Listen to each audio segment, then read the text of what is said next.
Welcome back, sports fans. I'm Chris Daniels, and we got a great episode for you tonight. We got recaps of some huge games and some unfortunate losses, and I will be joined by Noah C. Cornelius and Eric Fisher later on to discuss some hot topics.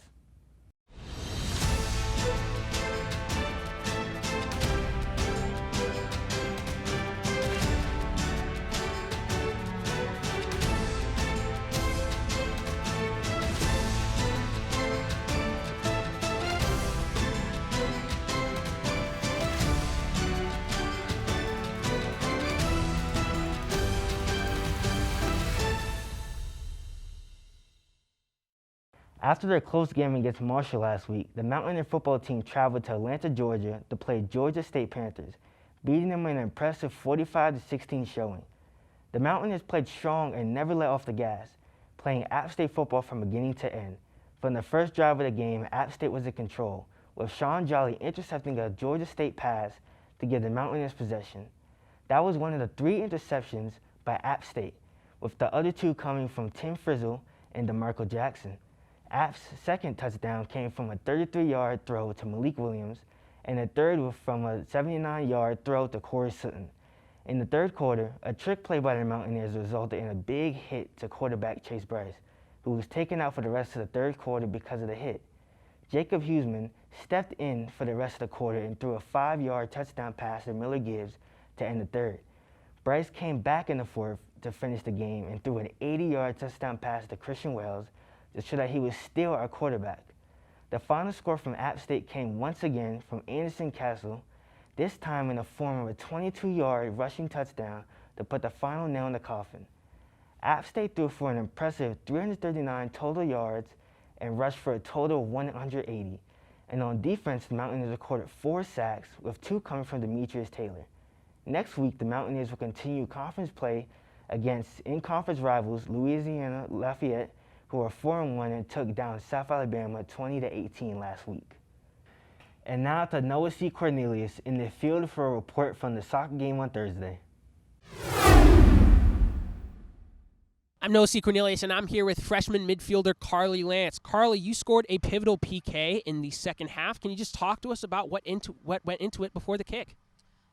Well, I mean, it was a close game, and we were fighting back. When I got the PK, I was obviously really excited about it.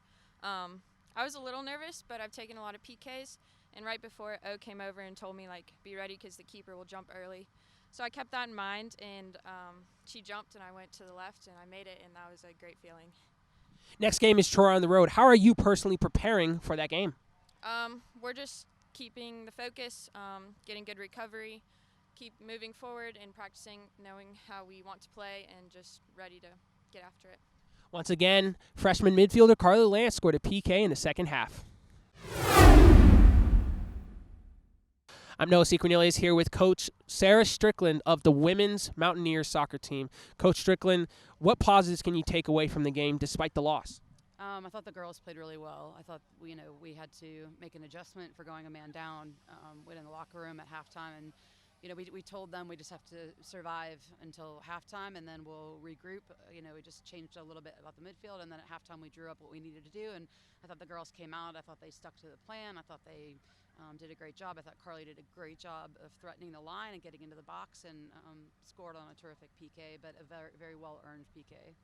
Next up for you guys is Troy on the road. You actually coached at Troy earlier in your career. What is your feelings going back to Troy, and what's the game plan overall? So I did coach at Troy. I always forget that. I was at grad school there.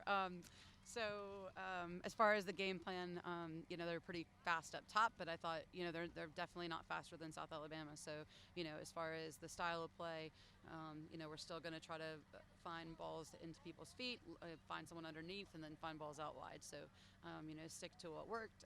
But I thought the girls showed up tonight, and, if they play with that kind of energy and running through tackles like that, then we'll have no problems going forward. Thank you, Coach Strickland. Now back to y'all in the studio. Thank you, Noah. After having almost a 2.5-week break, both the men's and women's cross-country teams were back in action at the Live and Lou Country Classic. The men took 6 in their 8K, while the women placed 27th out of the 32 competing teams in their 8K. The men's cross-country team took 6th place in their race on Saturday, finishing with 261 points. For his second race in a row, Daniel Smith set a new personal record and crossed in 24 minutes and 15 seconds to finish first for App State and 35th overall. Smith now holds the second fastest 8K record in Mountaineer history. Both Ryan Brown and Isaac Benz ran season best times, while Dwayne Lau and Brian Tusher broke personal records at the meet. The women's team finished in 27th place while running against 3 nationally recognized schools. Mackie Walsh led the Mountaineers to the finish line, coming in 88th overall with a time of 18 minutes and 3 seconds. Jasmine Donahue, Alexis Savudu, Harrison Kane, and Christian Towell rounded out the Mountaineer runners and kept the times between the 1st and 5th Mountaineer runners under 45 seconds. Both teams will have the week off and will be training for the High Point Verticross that will take place on October 15th. This week, the Mountaineer volleyball team took a weekend road trip to Georgia to play both Georgia State and Georgia Southern, beating Georgia State 3-2 and falling to Georgia Southern 1-3. In the game against Georgia State, the Mountaineers secured their first Sun Belt win and took down the Panthers in a nail-biting 5-set match. App State took an early lead and won the first set to put Georgia State on the ropes. The second set tied the match, but the black and gold quickly took the lead again in the third. In the end, the Mountaineers won in the 5th set 15-8 and finished off the Panthers. Unfortunately, the Mountaineers could not keep up the momentum in their second game and fell to Georgia Southern. App State took the first set 25-23 and seemed to be on the roll, but once the second set began, the tides changed. In 3 straight sets, the Mountaineers couldn't push past the Eagles, and by the 4th set, the match was over. Next week, the team will continue Sun Belt play and will face off against both South Alabama and Troy. With a week of rest, the Mountaineer field hockey team was able to secure their first conference win of the season and took down the Ohio Bobcats. The game began slow, and neither team was able to connect with the net in the first half, but junior midfielder Pauline Mangold took the lead and led a charging drive in the third quarter to score the first goal of the game. The Mountaineers never gave up their lead and even extended it in the fourth quarter when Frederick Stegen scored her second goal of the season after 49 minutes of play. The Bobcats fought back, but never caught up, giving the Mountaineers a neutral 1-1 conference record. App State will have to ride the momentum from this win as they travel to Muncie, Indiana to play Ball State tomorrow night. Stay with us because when we come back, I will be joined by Noah C. Cornelius and Eric Fisher. Let's go! To a place where you can grow. A place to be heard. And take a closer look. A place where you can crush it. And push yourself. A place to find your voice. This place rocks. And rolls. A place where you can get out. A place you'll never forget. So where is this place? Let me show you.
I'm Chris Daniels, and I'm joined alongside by Noah C. Cornelius and Eric Fisher.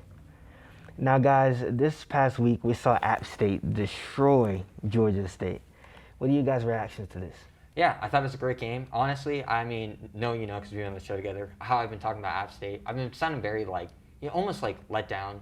I've been, saying, I've expected, bigger wins, especially against, ECU and even Marshall, I felt a little let down. But this is, I feel like, the team I was expecting all year, an explosive offense.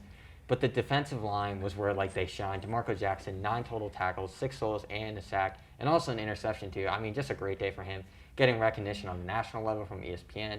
Just in general, the whole team stepped up, but especially the defense. That was nice to finally see them find their ground, especially after a tough game against Marshall.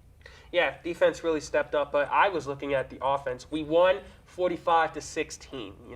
That is an absolute clobbering.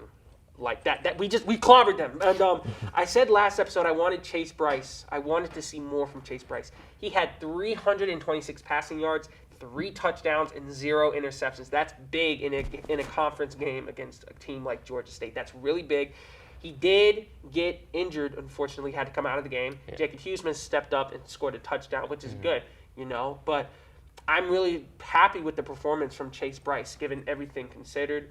Yeah, 326 passing yards, 3 touchdowns, 0 receptions. Great line to have. Yeah, exactly. And also, we're seeing that connection with Corey Sutton just continue. Corey Sutton, 106 receiving yards on 4 receptions is just, absurd with the touchdown. So that's just great to see that chemistry, going on. Cameron Peoples didn't play, but Nate Noel, had a great game, anchoring the offense. But, it was just a big game for Chase Bryce. He also posted a great QBR. I believe it was in around 76, if I'm correct. And, yeah, it was nice to really see just the entire team was just fluent, and everything was operating on all cylinders perfectly like we expected in this game. Yeah, and you brought up Peoples. That reminds me. Last episode we talked about who did you rather have, Nate Noel or Cameron Peoples. Cameron Peoples goes out with an injury. Now we're down. So now we have to have Nate Noel step up, and Nate Noel had 74 yards and 1 touchdown on 12 carries, which that's really good. And name I haven't heard, Anderson Castle added 1 touchdown. And when I say I haven't heard, it's just, everybody's focusing on Cameron Peoples and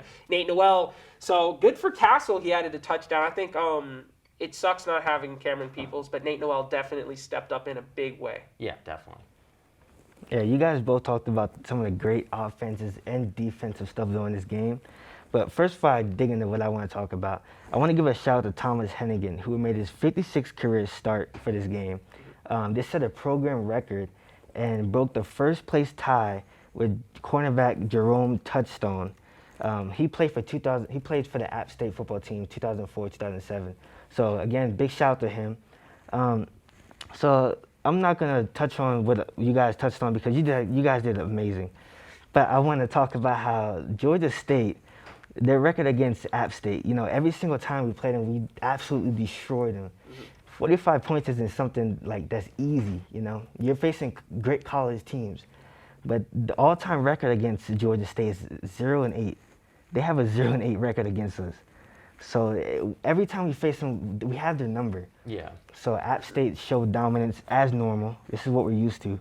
So it's amazing. Well, yeah, and you bring up the 0-8 record, but again, college football, anything can happen. Yeah. And I'm not, and you weren't saying this, but obviously App State's got to go into this game treating it like every other game. We do have their number, and we use that to our advantage. But I like the fact that App State goes into every college game, viewing every team as a threat, and some people will say, oh, they did more than they needed to do. Well, I think that was perfectly fine because we got to keep showing that we are a good team. And now we are heading into a long break in which we play the Raging Cajuns next, and I think we earned it. So. Yeah, and I think that's going to be a big game because it goes Raging Cajuns to Coastal Carolina, which is going to be a really tough portion for the team. And I think this will kind of not make or break, I don't want to say, but really set the tone for the rest of the season because, if you lose one of these two or lose them both, you're probably out of the Sun Belt Championship. You're not going to get ranked. But if you win them both, if you can win even both close games, but one convincingly against All right, let's wrap it up. We're running through time. Sorry. So it sounds so rude. All right. So as Noah said, we face the Raging Cajuns next. We have a kind of long break, Do you guys think that this is a good thing or a bad thing for App State? I think it's a good thing, if I can start. We have been playing we've been playing a lot of stressful games. We played against Miami and we almost won.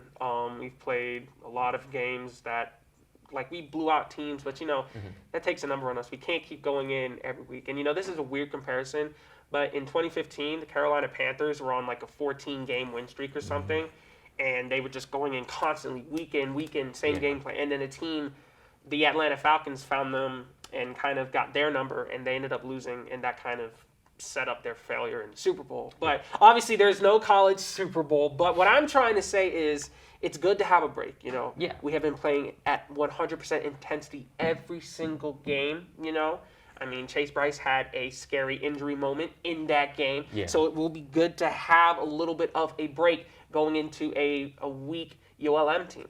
Yeah, that's what I was going to say, too, with, like, Chase Bryce kind of getting, like, kind of, like, hurt a little bit. I mean, I think it was fine because he did come back in the game, so that was good to see, but that's why this break is going to be really important. Like I was saying, you're going into a tough stretch here. Sun Belt competition, you got Coastal coming up. I feel like that's a game that the Mountaineers have marked on their schedule because Louisiana was ranked number 23 going into the season, and then they lost to Texas, who was 21 at the time, the Texas Longhorns, and now they're unranked. And they've had some close games. They just beat South Alabama 20-18, so that was a big one for them. And they've had some other close games. Their most convincing win was against Ohio, the Ohio Bobcats, who they blew out.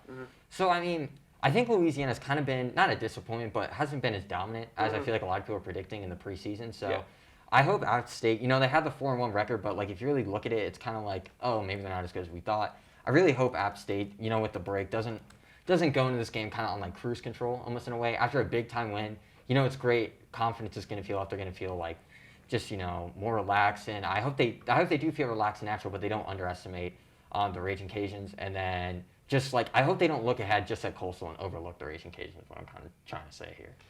Yeah, I mean, even I talked about they go into every game viewing every team as a threat. I said that ULM is weak, and they are, and I think if with this break combined with our 100% go get it mentality, we're gonna go into ULM, stomp them, and then get right back into it with Coastal Carolina. Obviously, you have big games circled on your schedule, and Coastal is one of them. But, yeah, I think, ULM is not Coastal, but I think it will be a good training experience for Coastal, even though they've played them multiple times. What I'm trying to say is, like a good warm-up. Yeah, like a preparation. Yes, a good warm-up. And, again, having this break, letting your players get their strength back a little bit, not having to worry about any hamstring or concussion injuries and like having to push them into a game and they're not entirely ready. It's going to be a good break, and I'm glad that they're taking it. Yeah, and one thing the Mountaineers have to look at is kind of I've noticed a little inconsistency throughout the game for the Raging Cajuns and against South Alabama. Like I said, they went up 20-0 early, and South Alabama kind of fought back in that game and made it a close game at the end. And so I think if App State really should focus on that, and if they can take advantage of that, play a thorough game and really how we saw in Georgia State, they're going to play more complete unit of a team in ULM. But I think if they're just structured as a team and they really play a consistent game, Chase Bryce, everyone's going to have missed throws. That's just a quarterback. But if he just plays a solid game like how he played against Georgia State, and the run game, Peoples comes back, you have that 1-2 combo. I'm feeling confident definitely going into that game. Yeah, I want to add one more point before we move on. We're playing them on the road. I did not put that in, I did not factor that in. Obviously, we went to Miami and we weren't scared. And again, ULM is not Miami. But, we're not playing in our rock. We're not playing in our cold dome. We should patent that nickname. We're not playing in the cold boom where we can knock people off their game because it's cold and we're used to that stuff. You know what I'm trying to say. Yeah. We are playing on the road, I personally have never been to ULM. I don't know what the atmosphere is like, but I'm expecting the Mountaineers to not be phased. So, yeah. I think we'll be okay on the road, though. All right, so, and both of you guys talked about Chase Bryce. Obviously, he had an almost injury, Many of the fans during the game thought that he was going to be out. Luckily, he came back in. Now, let's say if he didn't come back in. First, who you guys pick? I mean, I get it, I would probably just stick with Houston, just kind of go with the experience. But, looking at the young guys, you kind of want to get some, playing time just for the future. You never know what's going to happen. But I think that's like, with the like younger, you have like freshmen and sophomores and even juniors, because sometimes players can take a fifth year with the whole COVID thing. There's a lot of, with eligibility, that's a whole new thing now. But I think the time where those guys really get their chances in like the spring game before the season starts and like training camp and stuff. So I really think you just stick with the experience and go with Huseman. He went in for this game. So just, stick with who's got the seniority, who just, these coaches know, the quarterback coach knows, he's working with all these coaches who he thinks just has the hot hand going into the game. If something were ever to happen to Chase Bryce, or if like they were to put in a backup, if it was like a blowout or something, I think you just kind of go with the seniority, and also the coaches know who's number 2 in the depth chart, and just stick with that. Don't put in like a younger guy just because you want to get experience. Yeah. The thing with football is that it's not like other sports where you have like so many games you can plug in and play new options and offenses. It's one game a week, if not more. So you have to have somebody that's already concrete, if that makes sense. No, yeah, totally. I think having Huseman would be good. That's just the safest option. I personally have just not seen enough from the other quarterbacks to have it warrant for them. How do I say this? For it to warrant them starting over Huseman. So I just think and we're going for the Sun Belt Conference. Coastal took that from us last year. I'm not going to say we don't have time to experiment with other QBs, but you were saying the spring game. That's the time for the young QBs to show what they got. Yeah. Now it's time for the super seniors, the experienced ones, the graduate quarterbacks. It's time for them to lead. So if Chase Bryce goes down, Huseman should be the one to step up. Yeah, exactly. I totally agree with that. Now, also, I want to talk about, I agree with both of you guys that you shouldn't rely on the young guys. But honestly, I feel like the game was big enough, field goal-wise and score-wise, that you could at least put in somebody young just to get them some experience, some good experience. I feel like if I had to pick somebody, I would pick the freshman DC Tapscott. He's a freshman. He hasn't really played any of the games, obviously, because Chase Bryce is dominating. But he's qualified. He threw for 4,454 yards and over 40 touchdowns in his school. And the school is a Father Ryan High School in Nashville. So he ranked the #1 quarterback in the entire state. I feel like that itself just shows that he's proven talent. He has it. But obviously, like you guys said, he's young. Yeah. So he's not going to be able to just instantly go into that top spot. But I just feel like it would have been a great experience for him. Yeah. Yeah, like I agree with that definitely to, get him some game time and just prepare. But I always think this, like I'm a hockey fan myself. And one thing I see, even in like baseball too, you see they'll sometimes rush prospects. And I don't want to do that though, because you'll see like schools with like Alabama do this, it happened with Tua in the national championship game. He stepped up through the fourth and I believe it was like 26 or something for the championship win, like some absurd thing. And, like, we don't have that quite development that, like, those schools do. So I don't think there's any need to, like, rush him and have him learn under Chase Bryce and with, like, the coaching staff and really develop him, behind the scenes. And then next year, I think, is his, like, real shot to take the starting job, actually. Yeah. I got nothing against Tapscott. Which camera are we recording on? This one? Tapscott, I got nothing against you. But, like, I got to pump the brakes on that a little bit. If you talked about Georgia State, that's a game in which we had a lot of time. And, we should have given some time to the young guys knowing that it was a blowout. But the way I see it, I'm looking at it from a full season perspective, right? Exactly. I think we just got to go with the veterans when it comes to the full season. But if we do have a game in which we're, like, blowing out, I don't know, ULM or something, it's like 62-0. We got like 10 minutes left. Yeah, put Tapscott in. Like rotate the QBs. Like, all right, this is a learning experience. Unless they're going for like a rushing record or a passing record, like I would say, Tapscott would be more reserved for the blowout games. Yeah, I agree. So App State's been on such a tear right now. Do you think they deserve to be ranked in the AP top 25? Yes. I'm not sorry.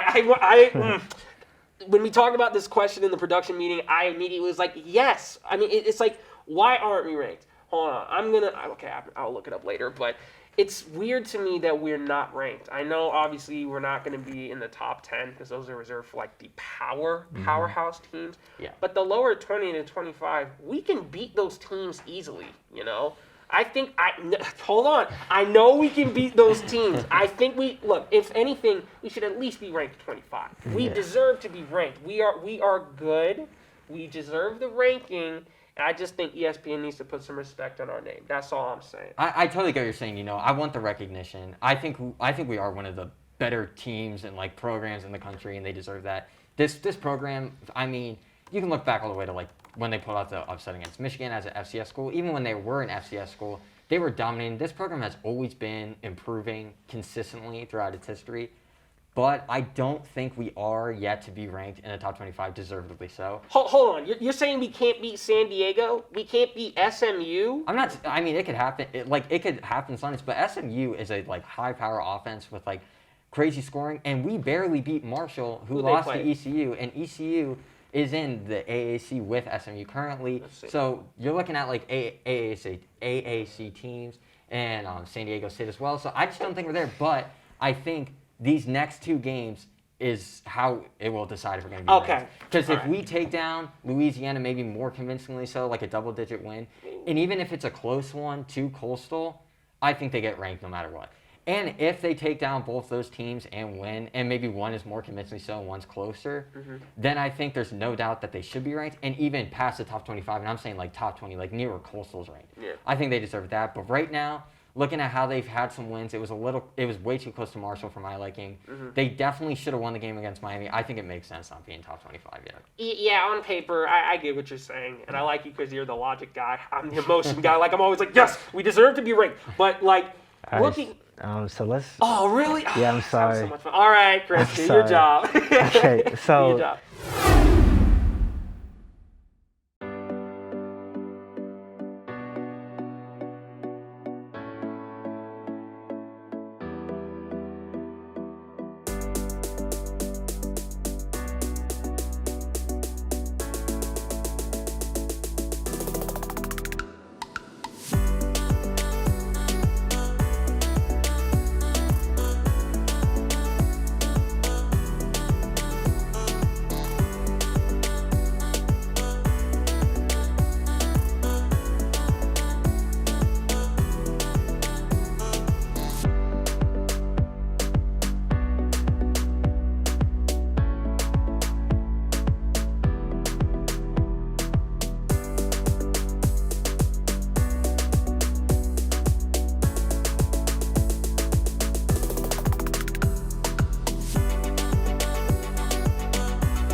What brings us to mountains? Is it the possibilities that await us at the top? Are we looking forward to how the challenge will mold us, transform us? Maybe the mountain is inside all of us. After all, we are mountaineers.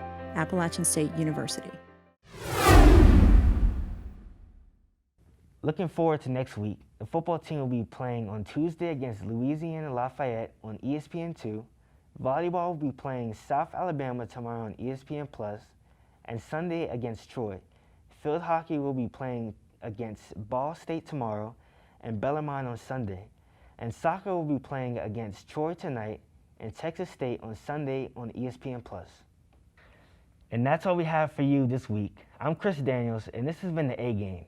Make sure to follow us on Instagram and Twitter at The A-Game Sports.